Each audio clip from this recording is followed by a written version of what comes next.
Hello દોસ્તો, કેમ છો? તો સ્વાગત છે આપણા નવા વ્લોગમાં. તો અત્યારે હું આવી ગયો છું બ્રિજ પર અને આજે ઠંડી બહુ લાગે છે, તો થોડું વોર્મ કરી અને પછી મારું રનિંગ છે ચાલુ કરું.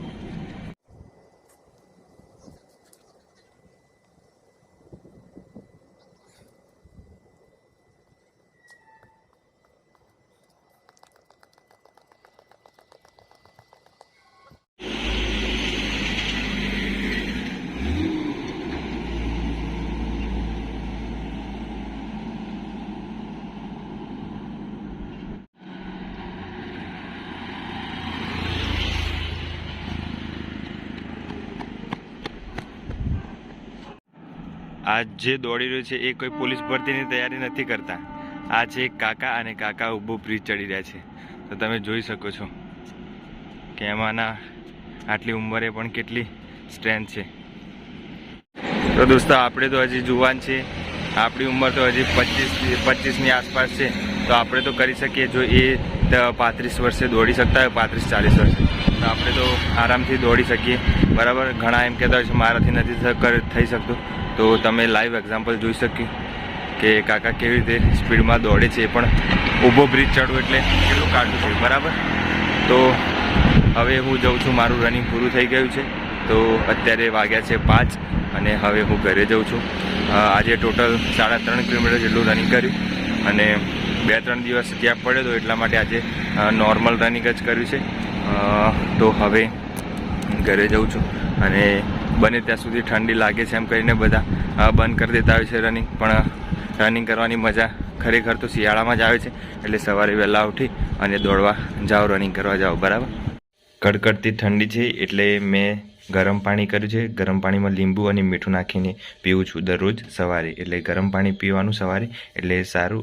પેટની ડાયજેશન પ્રક્રિયા છે એ ઝડપથી થઈ જાય અને આપણું પેટ છે સાફ થઈ જાય. અને લીંબુ નાખીને પીવું એટલે પેટની જે ચરબી છે એ પણ ઓછી થઈ જાય. એટલે લીંબુ શરબત નહીં પણ લીંબુ પાણી કહેવાય આને.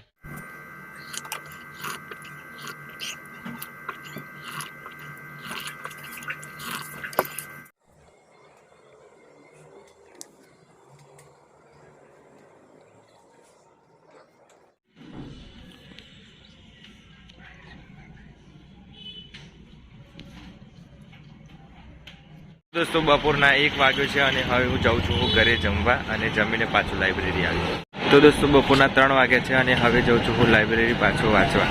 તો દોસ્તો, રાતના 8 વાગ્યા છે અને હવે જાઉં છું હું ઘરે.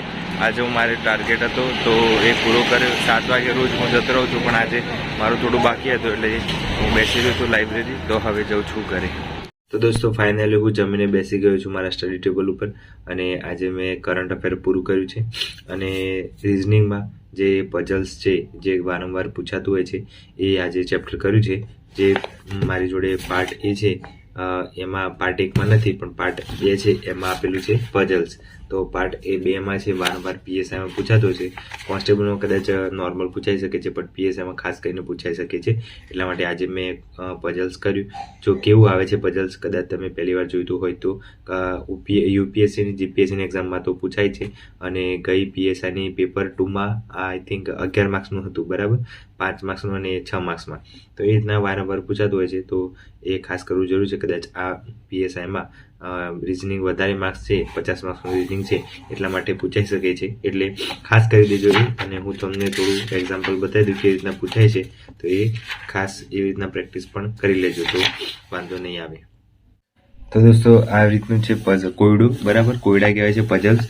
બરાબર. તો આવી રીતના ડેટા આપેલા હોય કે દ્રાક્ષ એ અનાનસ ખાય છે, આ છે તે છે. તો નીચેનામાંથી શું શોધવાનું છે. આ નોર્મલ છે, એ કોન્સ્ટેબલમાં આવી શકે છે. બરાબર. અને પીએસઆઈના લેવલમાં કેવા આવી શકે છે હું તમને થોડું આગળ થોડા હેવી છે એ બતાવી દઉં. હેવી એક્ઝામ્પલ છે બધા, તો તમને ખ્યાલ આવે. જેમ કે એક સાથે 5-5 પૂછાય આવી રીતના. બરાબર.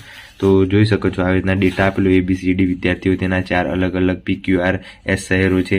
બરાબર. અને એમના વિષય છે કે આ સાયન્સ, આર્ટ્સ, કોમર્સ અને એન્જિનિયરિંગ કોલેજ બતાવેલી હોય. પછી અલગ અલગ રાજ્ય બતાવેલું હોય. તો D આસામમાં અભ્યાસ કરે છે, આર્ટ્સ કોલેજ કરે છે, એ રીતના લાઇનસર આપેલા હોય. અને પછી એમ કે એ કયા અભ્યાસ કરે છે, પછી સાયન્સ કોલેજ ક્યાં છે, C ક્યાં અભ્યાસ કરે છે, એ રીતના 5 આપેલા હોય. આવું ગઈ પીએસઆઈમાં પૂછાયું હતું મેન્સની એક્ઝામમાં. બરાબર. પ્રિલિમ ને મેન્સમાં. તો મેન્સમાં કંઈક કંઈક 10-11 માર્ક્સનું પૂછાયું હતું અને આ જીપીએસસીની પેટર્ન છે, યુપીએસસીની પેટર્ન છે, એટલે આ પેટર્નના એક્ઝામ્પલ પૂછાય છે. હવે તો આ વખતે આ કોન્સ્ટેબલમાં પણ પૂછાઈ શકે છે નોર્મલ, અને પીએસઆઈમાં તો ખાસ પૂછાય છે, એટલે ખાસ કરી દઉં. એટલે આની પ્રેક્ટિસ કરવાની છે તે હું અત્યારે ફટાફટ કરી દઉં મારે, અને પછી આ જે કરંટ અફેર છે એ તો પૂરું કરી દીધું મેં, અને હવે આ પઝલ્સ છે થોડા ગણી દઉં અને પછી હું આરામ કરું. બરાબર, તો મારી પ્રેક્ટિસ પૂરી કરી દીધી છે અને હું તમને થોડુંક કહી દઉં કે કેવી રીતે તૈયારી કરવાની. કે મેથ્સ રીઝનિંગ છે એ ખાસ કરવાના, અને બંધારણ છે એ સાથે સાથે લઈ જવાનું, અને પછી તમારો જે વીક સબ્જેક્ટ હોય એ સાથે સાથે લઈ જવાનું. બરાબર, એ રીતે તૈયારી કરવાની એટલે તમારે વાંધો ના આવે. અને રિઝનિંગ છે એને થોડું હલકામાં ના લેતા. રિઝનિંગ થોડુંક લેવલ બદલાઈ શકે છે, કેમ કે એસએસસી લેવલનું કદાચ રિઝનિંગ આવી શકે છે. તો રિઝનિંગ છે એ થોડું તમે એસએસસી લેવલમાં જઈ અને થોડા એના જે પેપર છે અગાઉ, જેમ કે એસએસસી જીડી કોન્સ્ટેબલ છે, પછી સીજીએલ છે, બરાબર, એવી જે એક્ઝામમાં આવતી હોય સીએચએસએલ છે એ બધી, તો એના થોડા પેપર જોઈ લેવાના, એનાલિસિસ કરી દેવાનું. એનું મેસેજિંગ બેઠું આવી રીતનું આવતું હશે. સીસીમાં જેવી રીતે થયું છે એવી રીતનું આપણે આમાં થઈ શકે છે, કેમ કે મેસેજનું વેટેજ વધારે છે, એટલે ક્વેશ્ચનો ક્યાંથી લાવતો એસએસસી લેવલના ક્વેશ્ચનો આવી શકે છે. પછી બીજા એકેડેમીવાળા ઘણા ખરા કહેતા હોય છે કે આ વખતે ભરતી નથી લેવાની, આમ તેમ રનિંગ નથી કરવાનું, પણ ખોટું એ બધાનું વિચાર્યા વગર એ તો કહેશે નહીં કે, પણ આપણું કામ છે તૈયારી કરવાનું, તો આપણે ચાલુ જ રાખવાની, રનિંગ કરવા રોજ જવાનું, અને રોજ છે એ પ્રેક્ટિસ કરવાની. મેસેજની જે બીજા સબ્જેક્ટની છે એ રેગ્યુલર કરવાની. જો અચાનક લઈ લેશે એ લોકો એક્ઝામ, તો પછી એમ થશે કે ટાઈમ ના આપ્યો, આમ તેમ. એના કરતાં અત્યારથી તૈયારી ચાલુ રાખવાની. કોઈ ગમે તે કે આપણું કામ છે તૈયારી કરવાનું, તો આપણે તૈયારી ચાલુ જ રાખવાની. બરાબર, તો એ રીતની કોઈ વિચારો લાવ્યા વગર તૈયારી શરૂ જ રાખવાની. બાકી એકેડેમીવાળા તો કહેતા જ રહેશે, અને અચાનક ભરતી આવી જશે તો પછી એમ કહેશે કે અમારો ફલાણો કોર્સ લઈ લો, આ લઈ લો, તે કરો, તો પાસ થઈ જશો, આમ. એટલે એ બધું એક જાતનું માર્કેટિંગ છે, અને એમના કોર્સ ના વેચાય અને એવું બધું થાય, એટલે પછી એવું બધું અફવાઓ ફેલાવતા હોય છે. પણ ખોટી અફવાઓમાં ના આવવાનું, અને તૈયારી છે એ ચાલુ જ રાખવાની. બરાબર, તો એ રીતનું છે. હવે સવારે મારે રનિંગ કરવા જવાનું છે. આજે તો નહોતું ગયો, પણ કાલે જવાનું છે રનિંગ કરવા. એટલે રનિંગ કરી અને પછી સવારે શું હું નાસ્તો કરું છું એ બધું હું કાલે તમને વ્લોગમાં બતાવીશ. તો કાલના વ્લોગમાં ખાસ બનાવી રહેજો. અને ચણા છે એ રોજ ખાવાના, જે રાત્રે ચણા પલાળી દેવાના, અને સવારે જે એમને નોર્મલ પાણીમાં હોય એ ચણા ખાવાના, એટલે એનાથી તમને પ્રોટીન સારું મળે. બરાબર, તો કાલે વ્લોગમાં બનાવી રહેજો. કાલે કઈ રીતનું હું લેખન કરું છું, અને કાલે તો કરંટ અફેર પૂરું થઈ ગયું છે. એસટીઆઈનું જેટલું કરંટ અફેર આવે છે એ પૂરું થઈ ગયું છે, પણ એસટીઆઈની મારી સેન્ટર છે એ થોડું દૂર છે, 130 કિલોમીટર જેટલું.